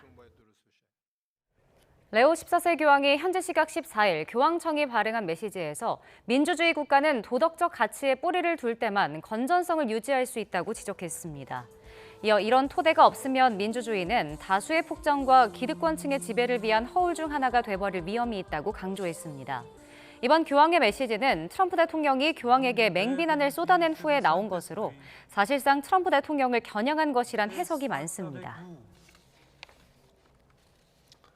제디 벤스 미국 부통령이 이란 전쟁에 대한 교황 레오 14세의 비판을 공개적으로 반박했습니다.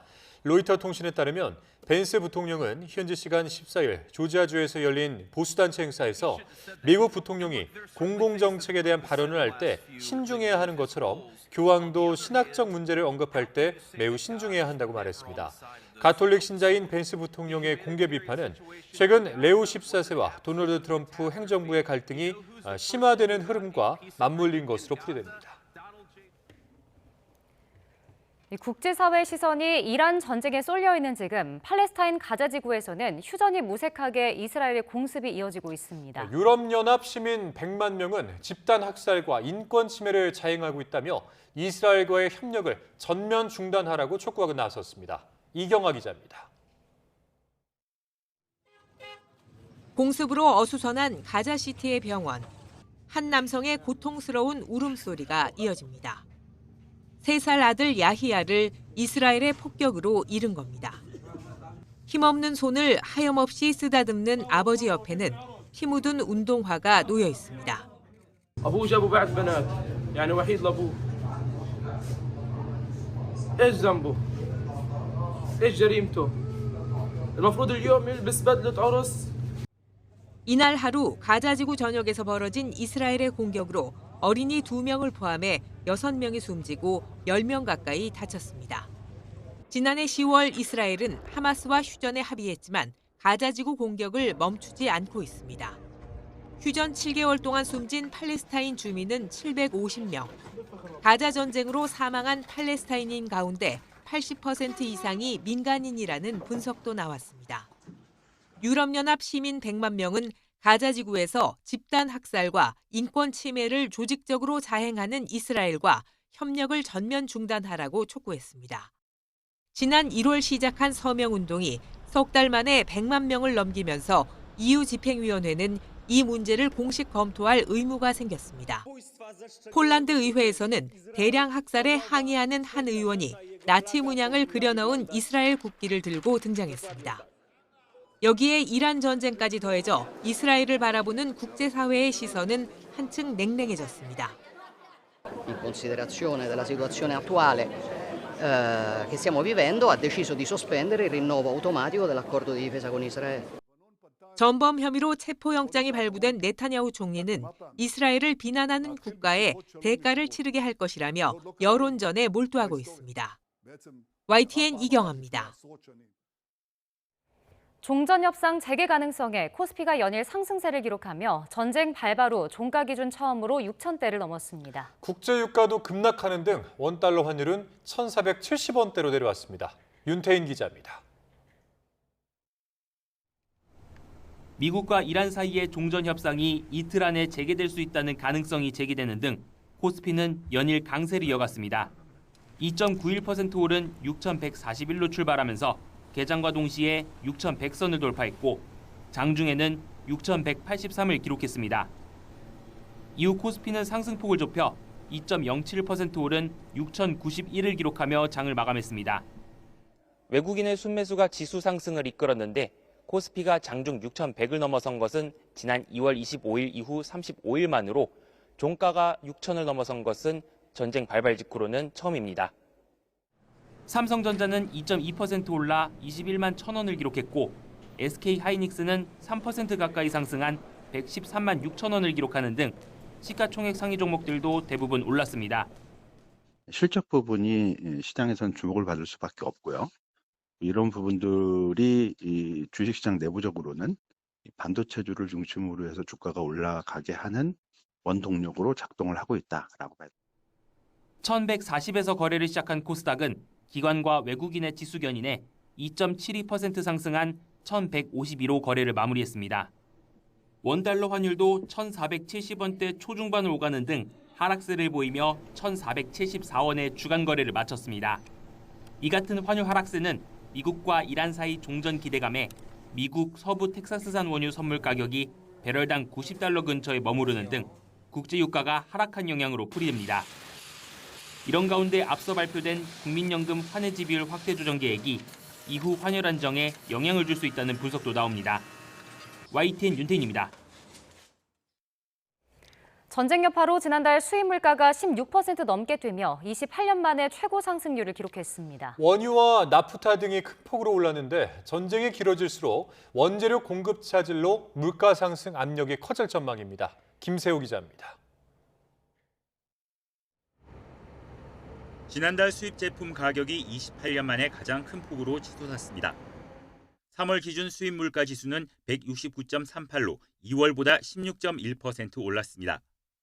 16%가 넘는 상승률은 1998년 1월 이후 28년 2개월 만입니다.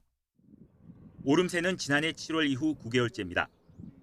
원유와 나프타, 제트유 등이 수입 물가 상승을 주도했는데 특히 원유 상승률은 1985년 이후 최고치입니다. 한국은행은 3월 유가와 환율에 따라 광산품과 석탄, 석유 제품을 중심으로 수입 물가가 크게 상승했다고 밝혔습니다. 실제로 두바이 유가는 2월 68.4달러에서 3월 128.52달러로 87.9% 뛰었습니다. 원달러 환율 역시 한 달 사이 1,449.32원에서 1,486.64원으로 2.6% 올랐습니다. 한국은행은 또 미국과 이란 협상의 불확실성이 매우 크고 당분간 원자재 공급 차질이 해소되기 어려운 만큼 이번 달 수입 물가의 향방은 예상하기 힘들다고 말했습니다. 이와 앞으로 소비자 물가 영향은 추후 전쟁 양상과 정부의 물가 안정 대책 효과 등에 따라 달라질 수 있다고 설명했습니다. 그러면서 만약 전쟁이 장기화하면 고유가와 원재료 공급 차질이 경제 전반으로 확산해 소비자 물가 상승 압력이 더 커질 수 있다고 덧붙였습니다. 3월 수출 물가 지수는 전달보다 16.3% 높은 173.86으로 집계돼 역시 28년 2개월 만에 최고 상승률을 보였습니다. YTN 김세호입니다. 지난달 미국과 유럽연합, 중동 등 원거리 항로의 해상 수출 운임이 모두 상승한 것으로 나타났습니다. 관세청이 발표한 3월 수출입 운송 비용을 보면 지난달 중동행 해상 수출 컨테이너 운임은 521만 1,000원으로 한 달 전보다 42.7% 급등했습니다. 이란 전쟁으로 호르무즈 해협이 봉쇄된 여파가 나타난 것으로 풀이되는데 미국 서부행 운임도 561만 1,000원으로 24.3% 상승했고 유럽연합은 341만 4,000원으로 5.8% 올랐습니다. 네, 정부가 정유사가 호르무즈 해협을 피해 더 먼 곳에서 대체 원유를 확보했을 때 추가 부담해야 하는 운임 차익을 전액 보전해 주기로 했습니다. 산업통상부는 오늘 석탄회관에서 정유, 석유화학업계 등과 함께 나프타와 원유 등의 수급 상황을 점검한 뒤 이 같은 내용의 석유 수입 부과금 환급 지원 체계 개편안을 발표했습니다.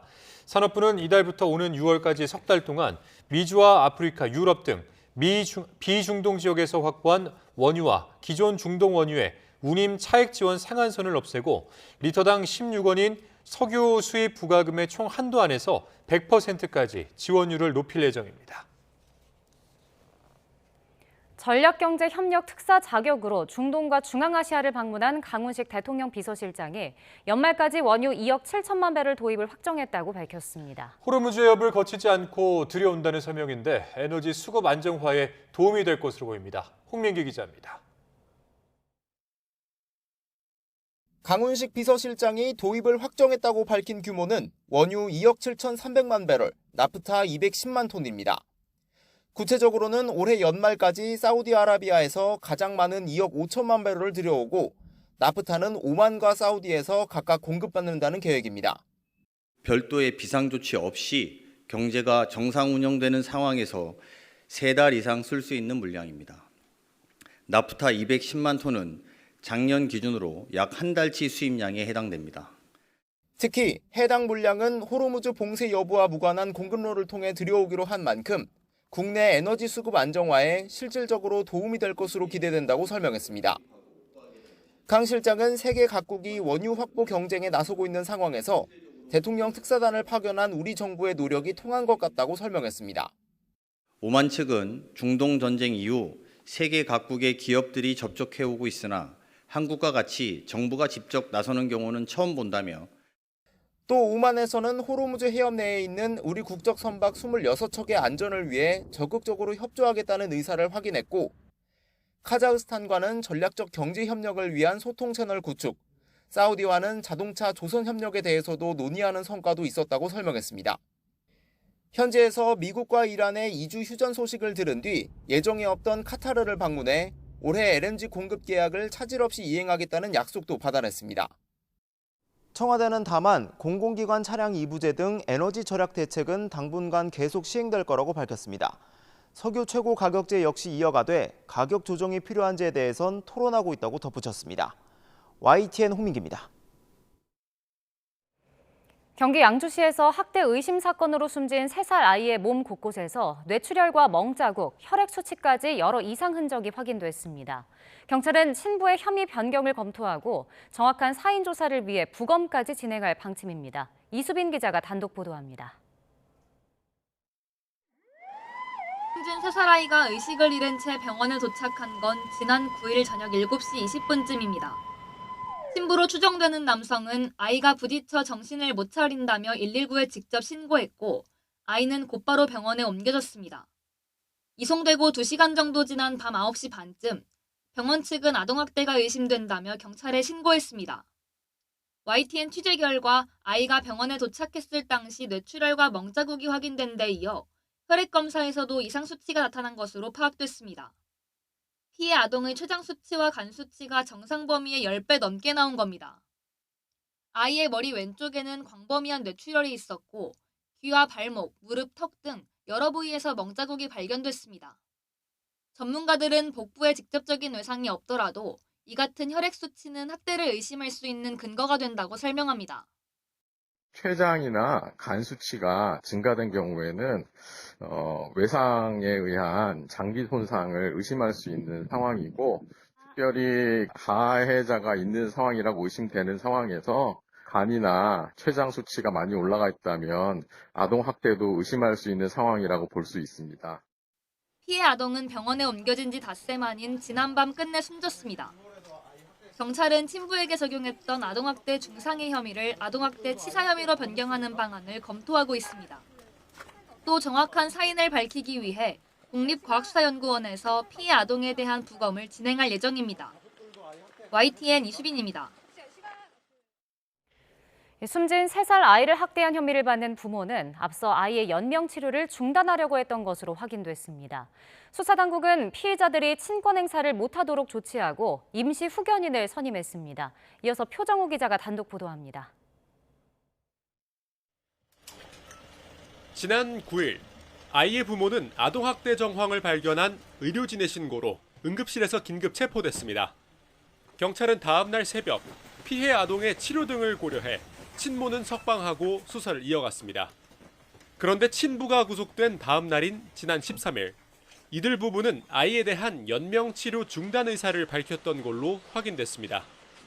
집에서 머리를 심하게 다친 아이는 뇌수술을 받고 혼수 상태로 입원 중이었습니다. 자식을 학대해 심각한 부상에 빠뜨린 혐의를 받는 부모가 아이의 생사를 가르는 결정까지 하겠다고 나선 상황. 이런 사실을 확인한 경찰은 즉각 친권 행사를 정지하는 임시 조치를 검찰에 신청했습니다. 검찰도 피해 아동의 생명과 신체에 대한 부모의 결정 권한을 제한할 필요가 있다고 보고 법원에 이 같은 조치를 청구했습니다. 그 결과 법원은 어제 부부의 친권 행사를 정지하고 가족이 아닌 외부인을 임시 후견인으로 선임했습니다. 이후 치료를 받던 아이가 세상을 떠난 가운데 친부는 혐의를 부인하는 걸로 전해졌는데 경찰은 공범 여부까지 수사해 이번 주 중 사건을 송치할 방침입니다. 친부는 지난해 12월에도 숨진 아이에 대한 학대가 의심된다는 신고가 접수됐지만 지자체 아동보호 담당 부서의 학대 정황 확인 불가 의견에 따라 불기소 처분을 받은 걸로 확인됐습니다. YTN 표정우입니다. 국민의힘 원내수석 대변인이자 공천관리위원회 위원으로도 활동 중인 곽규택 의원이 지금이야말로 한동훈 전 대표가 복당해 내부에서 경쟁해야 한다고 밝혔습니다. 곽 의원은 오늘 방송에 출연해 국민의힘 후보로 단일화해 나가는 게 한 전 대표에게 제일 좋을 것이라고 말했습니다. 이어 당 지도부가 먼저 손을 내미는 것이 더 큰 정치를 하는 것이라며 제명 철회 필요성에 힘을 실었습니다. 국민의힘 육선 주호영 국회부의장도 부산 북구갑 무공천 논란과 관련해 더불어민주당이 당선되도록 둘 것인지 한동훈 전 대표 당선이 맞는지를 보고 판단해야 한다고 주장했습니다.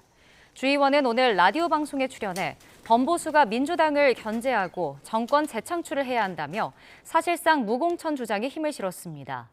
이에 최수진 국민의힘 원내수석 대변인은 현재 박민식 전 국가보훈부 장관이 출마 의사를 밝힌 상황이라며 공당으로서 후보를 내보내지 않겠다는 건 말이 안 된다고 강조했습니다. 더불어민주당에서는 정청래 대표가 부산 북구갑 출마가 언급되는 하정우 대통령실 AI 미래기획수석에게 또 한 번 러브콜을 보냈습니다. 정 대표는 오늘 부산 현장 최고위원회의에서 동석한 전재수 부산시장 후보에게 하 수석이 전 후보의 후배냐고 물으면서 하 수석을 좋아하냐고 질문했고 전 후보는 웃으면서 사랑한다고 답했습니다. 검찰의 조작 기소를 바로잡겠다는 국회 청문회에서 이재명 당시 경기지사의 방북 대가로 북한 대남 공작원에게 돈을 건넸다는 진술이 나와 정치권 파장이 커지고 있습니다. 당황한 민주당은 위증으로 고발하겠다고 나섰는데 국민의힘은 국정조사가 아닌 국정조작이라고 비꼬았습니다. 보도에 강민경 기자입니다. 조작기소 국정조사특위 청문회에 나온 쌍방울 전직 간부는 지난 2019년 7월 필리핀에서 북한 공작원 리호남에게 70만 달러를 줬다고 진술했습니다. 리호남이 왔고 리호남에게 돈을 줬다라고 증언했어요. 네. 리호남에게 돈을 왜 줬죠? 방북 대가로 드린 거고요. 법정 증언을 국회에서 거듭 확인한 건데 리호남은 필리핀에 없었다는 국정원 보고를 근거로 모든 건 검찰 조작이라고 주장하던 민주당은 적잖이 당황했습니다. 서영교 위원장을 필두로 거듭 압박했지만 방용철 전 부회장은 요지부동이었습니다. 필리핀에서 그날 대회에서 리호남 얼굴 봤다 이거죠? 예. 예, 위증하면 어떻게 되죠? 위증 처벌 받는 걸로 알고 있습니다. 예. 국민의힘은 이튿날 즉각 공세에 나섰습니다. 방 전 부회장이 대북 송금 관련 증언을 유지할 수 있는 건 그것이 진실이기 때문이라며 국정조사에 정치를 개입시킨 이종석 국정원장은 사퇴하라고 쏘아붙였습니다. 리호남은 당시 필리핀에 없었다라고 주장하며 대법원 판결 내용을 부정했던 이종석 국정원장 위증을 했다면 그에 따른 법적 책임을 져야 할 것입니다. 조작 기소라는 결론을 억지로 끼워 맞추기 위해 실형을 사는 이화영 전 경기도 평화부지사도 모자라 북한 공작원에 인터폴 적색 수배자와 사기범까지 총동원하는 꼴이 우습다며 국정조사인지 국정조작인지 헷갈린다고 비꼬기도 했습니다. 전열을 재정비한 민주당은 스피커인 방용철 전 부회장을 공격하는 방법을 선택했습니다. 김성태 전 쌍방울 회장과 30년 지기이자 검찰과의 사법거래 최전선에 있는 인물의 말에는 신빙성이 없다며 위증 혐의로 고발하겠다고 예고했습니다. 방용철의 입을 통해 검찰과 쌍방울 일당이 벌인 협잡이 만천하에 드러났습니다. 방용철의 증언은 그 협잡의 산물입니다. 정청래 지도부도 정치검사 때리기를 이어가며 조작기소 주장을 굽히지 않았습니다. 야당 탄압 정적 제거 이재명 죽이기에 국가 폭력 범죄가 정말 횡행했구나 하는 것을 눈으로 확인했습니다. 대북 송금 핵심 인물인 김성태 전 회장도 이른바 연어술 파티를 통한 진술회유 의혹은 사실이 아니라고 거듭 확인해 민주당 계획대로 조작 기소를 증명할 수 있을지 험로가 예상됩니다. 민주당이 야심차게 띄웠던 조작 기소 특위가 오히려 자충수가 되는 것 아니냐는 뒷말이 나오는 가운데 특위는 목요일 대장동 위례신도시와 김용천 민주연구원 부원장 의혹에 대한 청문회를 이어갑니다. YTN 강민경입니다. 네, 일본군 위안부 피해자들을 기리는 평화의 소녀상을 모욕해 논란이 됐던 미국인 유튜버가 편의점에서 난동을 부린 혐의 등으로 실형을 선고받았습니다. 재판부는 이 유튜버가 도주할 우려가 있다며 법정 구속했습니다. 최승훈 기자입니다. 한 남성이 일본군 위안부 피해자를 기리는 평화의 소녀상에 입을 맞추고 있습니다. 한국에서 기행을 일삼으며 논란이 된 미국인 유튜버 조니 소말리입니다. 소말리는 지난 2024년 10월 편의점에서 음악을 크게 튼 채 춤을 추고 테이블에 라면 국물을 쏟는 등 업무를 방해한 혐의로 재판에 넘겨졌습니다. 또 남녀 얼굴을 합성한 외설스러운 허위 영상물을 만들어 퍼뜨린 혐의 등으로 재판 중 추가 기소됐습니다. 미국과 이스라엘 배지를 달고 법원에 출석한 소말리는 범행을 뉘우치냐는 질문에 그렇다며 정의가 실현될 거라 믿는다고 말했습니다. Do you regret your crime? Yes, I do. I think justice will be served. I'm remorseful. I'm sorry for my crimes. 하지만 재판부는 소말리에게 징역 6개월과 구류 20일을 선고하고 도주 우려가 있다며 법정 구속했습니다. 또 아동 청소년 및 장애인 관련 기관에 5년 동안 취업 제한도 명령했습니다. 재판부는 유튜브 방송으로 수익을 얻기 위해 불특정 다수를 상대로 반복해 범행을 저지르는 등 국내 법 질서를 무시한 정도가 심각하다고 지적했습니다. 다만 일부 피해자가 처벌을 원하지 않는다는 의사를 표시한 점, 출국 정지로 장기간 본국에 돌아가지 못한 점 등을 고려했다고 설명했습니다. 소말리는 구속 전 본국에 있는 가족이 보고 싶다며 선처를 호소했지만 재판부는 받아들이지 않았습니다. 앞서 소말리에게 징역 3년과 벌금 15만 원을 구형한 검찰은 판결문을 검토한 뒤 항소 여부를 결정할 방침입니다. YTN 최승훈입니다. 환경미화원들을 상대로 이른바 계엄령 놀이를 하며 직장 내 괴롭힘을 한 혐의로 기소됐던 양양군 공무원에 대해서 징역 1년 8개월이 선고됐습니다. 재판부는 140차례 가까운 범행 횟수와 수법에 비춰볼 때 죄질이 좋지 않다고 판단했습니다. 송세혁 기자입니다. 동료 환경미화원 3명에게 서로 발로 밟게 하고 쓰레기 차량을 따라 뛰게 한 이른바 계엄령 놀이. 양양군 운전직 7급 공무원 A씨는 주식 하락 등을 이유로 지난해 7월부터 5달간 이 같은 가혹 행위를 반복했습니다. 강요와 폭행, 협박, 모욕 등 확인된 범행 횟수는 140차례에 달합니다. 1심 재판부는 구속 상태로 재판에 넘겨진 A씨에게 징역 1년 8개월을 선고했습니다. 재판부는 범행 횟수와 수법에 비춰 죄질이 좋지 않고 피해자들이 신체적 고통은 물론 상당한 정신적 고통을 겪었을 것으로 보인다고 밝혔습니다. A씨가 일정 금액을 공탁한 사실은 피해자들이 수령을 거절하면서 제한적으로 고려됐습니다. 앞서 검찰은 징역 5년을 구형했습니다. 생각했던 것보다는 조금 덜 남아서 마음이 좀 슬프네요. 가해자가 보복을 할까 이런 걱정도 좀 많이 됩니다. 형사 판결과 별개로 징계 절차도 진행 중입니다. 강원도 인사위원회는 이달 중 A씨에 대한 징계 수위를 결정할 예정입니다. 최고 수위인 파면이 내려지면 공무원 신분을 잃고 연금도 절반으로 줄어듭니다. 징계는 형사 판결 확정 전이라도 통보 즉시 효력이 발생합니다. YTN 송세혁입니다. 경기 남부경찰청 광역수사대는 화성시 향남읍에 있는 금속세척업체 대표 A씨가 이주 노동자에게 에어건을 쏘아 다치게 했다는 의혹과 관련해 A씨에게 적용한 혐의를 상해에서 특수상해로 변경했습니다. 경찰은 해당 에어건이 형법상 위험한 물건에 해당한다고 판단해 A씨에게 특수상해 혐의를 적용한 것으로 파악됐습니다. A씨는 지난 2월 20일 사업장에서 에어건으로 금속이 담긴 바구니에 물기를 제거하던 중 40대 태국인 노동자의 항문 부위를 향해 쏴 장기를 다치게 한 혐의를 받고 있습니다. 대전 오월드 동물원에서 탈출한 늑대, 늑구를 찾기 위한 수색이 8일째 진행되고 있습니다. 대전 소방본부는 지난 밤사이 늑구 발견 신고가 2건 접수돼 현장으로 출동했지만 발견하지 못했다고 밝혔습니다.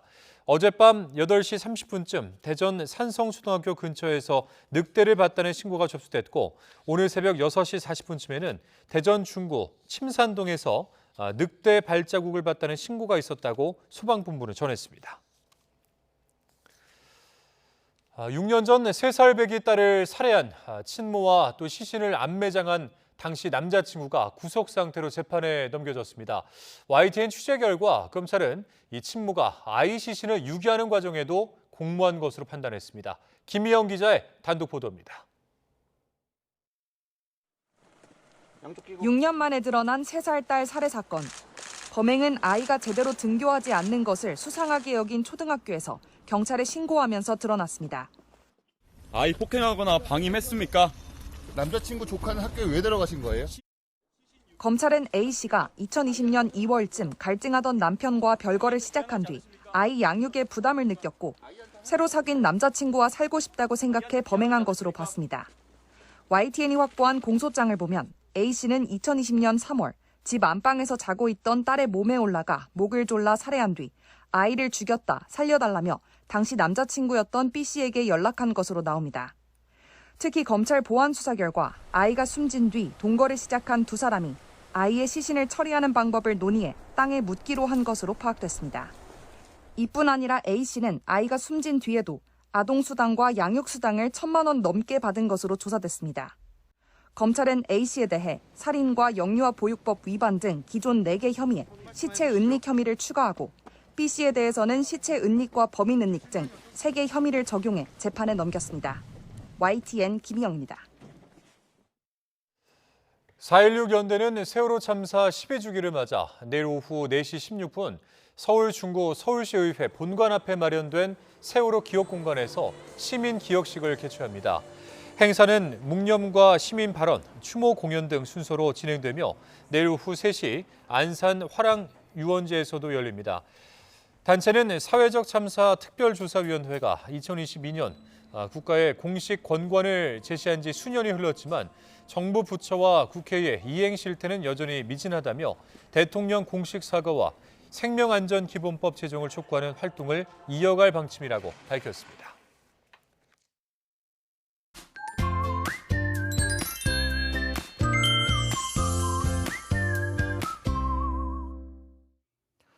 요즘 낮 동안 느껴지는 공기가 확실히 다릅니다. 서쪽 지역을 중심으로 연일 초여름 더위가 나타나고 있는데요. 네, 서쪽 지역은 내일도 때이른 더위가 계속되겠습니다. 서울 낮 기온이 27도, 대전 28도, 광주 27도까지 오르겠습니다. 다만 여전히 일교차가 크겠고 강릉 등 동해안 지역은 비교적 선선한 날씨가 이어지겠습니다. 자외선도 여름처럼 강합니다. 요즘 따뜻한 봄 날씨에 바깥 활동량이 늘고 있지만 아직 봄인 만큼 자외선에 대한 인식은 크게 높지 않은데요. 서울을 기준으로 자외선 지수의 평균값을 살펴보면 4월부터 자외선 지수가 급증하기 시작해서 5월과 6월 절정을 보이는 것을 확인할 수 있습니다. 실제로 내일도 오후까지 맑은 날씨가 이어지면서 중북부 지방은 자외선 지수가 높음, 충청, 이남은 매우 높음 수준까지 치솟겠습니다. 이때 수십 분 이내에도 피부가 손상될 수 있는 만큼 바깥 활동을 하시는 분들은 자외선 차단제를 꼼꼼히 발라주시고 모자와 선글라스도 챙겨주시기 바랍니다. 모레는 충청, 이남에 비가 오는 가운데 제주도에는 봄비치고 많은 양의 비가 예상됩니다. 이때 비가 내리면서 고온 현상은 반짝 누그러질 전망입니다. 날씨 캔버스의 이혜민, 김수현이었습니다. 이상으로 YTN 뉴스 플러스 마칩니다. 네, 잠시 후에는 뉴스케어 오후 8시 뉴스가 방송됩니다. 함께해 주신 여러분 고맙습니다.